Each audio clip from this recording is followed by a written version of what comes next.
NBA fans, welcome back. Look, the setup's a little different today. I'm in Philadelphia for the holidays. I'm visiting the family, so I apologize if the cool backdrop's not going to be in the next couple of videos. Today's a 30 teams in 30 days video, though. We got the New Orleans Pelicans today. Let's just jump right into it.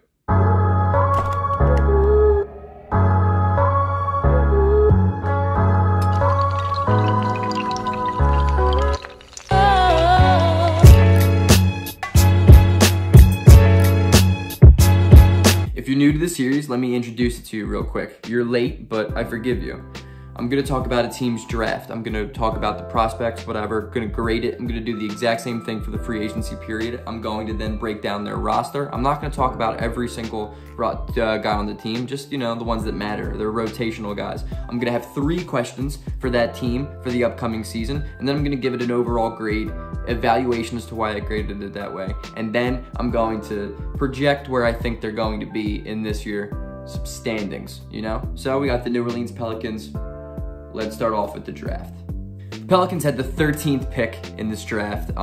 They took Kira Lewis Jr. from Alabama, point guard. I was a huge fan of Kira Lewis. I think I had him going 15 to the Magic, I want to say. I either had him or RJ Hampton going to the Magic, but I like him. I gave this draft a B+. He is an electric player. He is a fast, up-tempo, offensive guy who can score the basketball, who can push the tempo, who can push it in transition. I think him and Zion could be an incredible duo for a long time, and I really do like the upside pick there at 13. Free agency, they were busy as all hell. They were very busy. They traded Eric Bledsoe, Steven Adams. They signed Willie Hernangomez, Wenyan Gabriel. They signed Sindarius Thornwell. They traded Drew Holiday for like 39 million first-round picks, and I'm all on board for that. I think it's a beautiful, beautiful offseason that they had. They lost Drew Holiday, Darius Miller, Derek Favors, other dudes too, but they're not worth mentioning. I like the Eric Bledsoe pickup too. I don't think the Pelicans are a playoff team this year, but I think that Eric Bledsoe brings good defense, really good defense. Not as good as Drew Holiday, but I think Eric Bledsoe does the job, especially for getting, I think, 5 first-round picks it was. Dude, you make that deal 10 times out of 10. They literally got 1 million draft picks, and the timeline is just better now. Their timeline fits. Drew Holiday needs to go to a contender right now. That's just where he's at in his career. That's not a bad thing, but it's just he wasn't going to win in New Orleans. So you might as well get younger, get assets. And that's exactly what they did. And I'm on board for it. I also love the idea of Steven Adams and Zion Williamson playing the 4 and the 5 together. Dude, that's got to be the strongest duo in the history of the NBA. There's no way anyone's muscling either of those dudes. The only dude in the league I was like, he might be stronger than Zion is Steven Adams. And the only guy in the league that compares to Steven Adams' strength would probably be Zion. Dude, oh my gosh, strongest dudes in the world. B+ for the free agency. I loved it. Their roster right now, ESPN has their starting 5 as Lonzo Ball, Eric Bledsoe, Brandon Ingram, Zion Williamson, and Steven Adams. Personally, I don't know. I don't know if I would start Bledsoe with the 2. But it's got a good mix of defense. I would probably have Redick at the 2, Lonzo coming off the bench, and have Bledsoe at the 1, but that's me. Their bench would look like Kira Lewis Jr., JJ Redick, like I said, Josh Hart, Jackson Hayes, Nickeil Alexander-Walker, who I am a very big fan of. And I think he's gonna have a good year. Which leads to my questions. My number 1 question right now is Nickeil Alexander-Walker ready for a bigger role in this offense, in this organization? Last year, he played well, but he just didn't get a lot of time. He just didn't see the court often. And I think for his sake, this is going to be an awesome year just because he's going to see the court more. He's going to be able to mess up more. He's going to have to, learn the game a little bit more. And I'm excited because he's an offensively really talented player. He hit 4 threes in the last preseason game, and he just has a really nice shot. He stretches the floor out for guys like Zion, for guys like Brandon Ingram.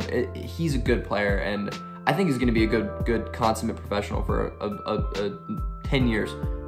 Number 2 is Lonzo Ball, going to prove that he can firmly cement himself as a starting caliber point guard on a winning team in the NBA. I think Lonzo Ball is good. I think he's underrated oftentimes, but he needs to make a jump for sure. He needs to make a big jump to prove that he is a playoff starting point guard.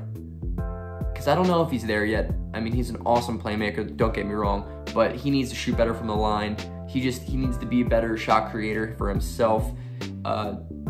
He's a good player, though. I like Lonzo Ball a lot. I think he's underrated. I think he's hated a lot because of his dad. And I think he's going to be a good player, and I hope he has a very big year, just for Pelicans fans and a guy who shares my birthday. Go Lonzo. Number 3, are they a playoff team? Are the Pelicans a playoff team? Personally, I can jump right into my predictions with them. I think they are on the outside looking in. I think they have a possibility of being 10th. I could see them being at 10 or 11 realistically, which gives them, you know, a viable shot for a play-in game, which is awesome. So 10 is very doable. I don't think I see them top 8. The West is too deep. The West is too good. Teams like Phoenix get better. Houston still, yeah. But if Houston loses James Harden, that is a monster game changer. But it just depends on how far along the line of this season does he get lost, basically, you know. So overall, I gave this offseason a B+. I really love the moves they made. I love Kyra Lewis Jr. I think he's a great pick for them. Him and Zion running the floor together, incredible. And Zion genuinely has a chance to be an all-star this year. I don't think he will, but I can see it. I think him and John Morant are seriously going to fight for the last 2 all-star spots in the West, which is unbelievable. In their second year, 2 guys like this good at 1 and 2, it's unbelievable. I'm so excited for the future of the NBA because of these 2 guys, because of Zion, because of John Morant. So hopefully Zion can have like a huge 20 and 10 year, 20 plus 10 year. I think it's doable. I think Zion is so talented. He gets into the paint. He gets to the rim better than anyone I've ever seen. He doesn't need a jump shot. And he still yet shoots better than Ben Simmons. So that shows you where Ben Simmons could be if he could shoot the ball a little bit. But damn. Now I'm gonna make me sad. But I hope you guys enjoyed the video. I'll be back. I might make a Sixers video today. I'm not completely sure. The new setup is like changing me a little bit. I can feel my energy like not completely there, but we'll work on it. I'll be here for a couple of days, so peace out. Go Sixers.